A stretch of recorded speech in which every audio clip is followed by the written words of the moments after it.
Bugün sağlıkta şiddet ve bunun nedenlerini ve çözüm önerilerini sunmaya çalışacağımız, ortaya koymaya çalışacağımız bir çalıştay düzenliyoruz. Bu çalıştayı yapma nedenimiz hem ilimizde hem de ülke çapında bu şiddet olaylarının maalesef giderek artması.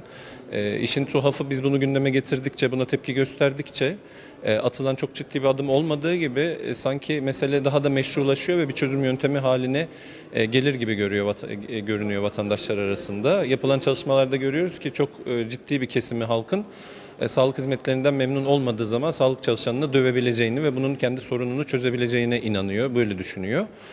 Bu çok önemli bir mesele. Acilen üzerine eğilinmesi gerekiyor. Tabii meseleyi sadece cezai mesele olarak görmenin de yanlış olduğunu ben düşünüyorum. Bu meseleyi sadece şiddet uygulayanlara ceza verelim ve yaptırım uygulayalım denklemine indirgememek gerekiyor. Bir kere meselenin nedenlerini çok iyi ortaya koymak gerekiyor.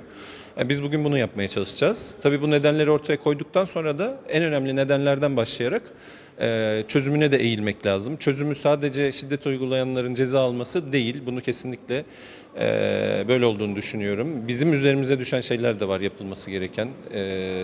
Bizim tarafımızdan hekimler ve sağlık çalışanlarının yapması gereken şeyler de var. Ama daha önemlisi sağlık sistemimizde güncelleme gerekiyor, yenileme gerekiyor. Ve tabii hukuk sistemimizde aynı şekilde güncelleme ve yenileme gerekiyor. Devletimizin bütün ilgili birimleriyle, basının ilgili birimleriyle halka bilinçlendirme çalışmaları yapılması gerekiyor. Tabii ki bütün insanların fiziki dokunulmazlığı vardır ama bunun özellikle sağlık çalışanları özelinde vurgulanması gerekiyor. Hiçbir şekilde aldığınız hizmetten memnun olmadığınızda bir garsonu dövebiliyor musunuz? Bir garson hekim benzetmesi yapmak için söylemiyorum ama hizmet aldığınız hiçbir kurumda, örneğin bir emniyete gittiniz, oradaki polisten hizmet alıyorsunuz, bir polisi dövebiliyor musunuz?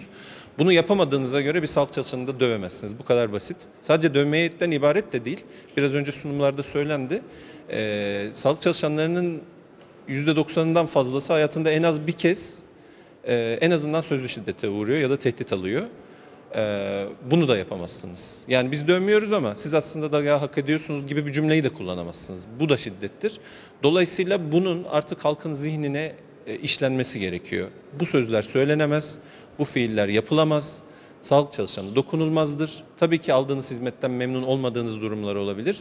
Bu durumlarda yapmanız gereken şeyler resmi olarak bellidir. İlgili makamlarda hakkınızı arayabilirsiniz. Ama asla ve asla bir sağlık kuruluşu içerisinde ya da hekim ya da sağlık çalışanı dışarı çıktığında ona verdiği hizmetten dolayı tehdit edemezsiniz, sözlü şiddet uygulayamazsınız. Biz bunları vurgulamaya çalışacağız. Dediğim gibi çözüm önerilerini tabip odası olarak ortaya koymaya çalışacağız.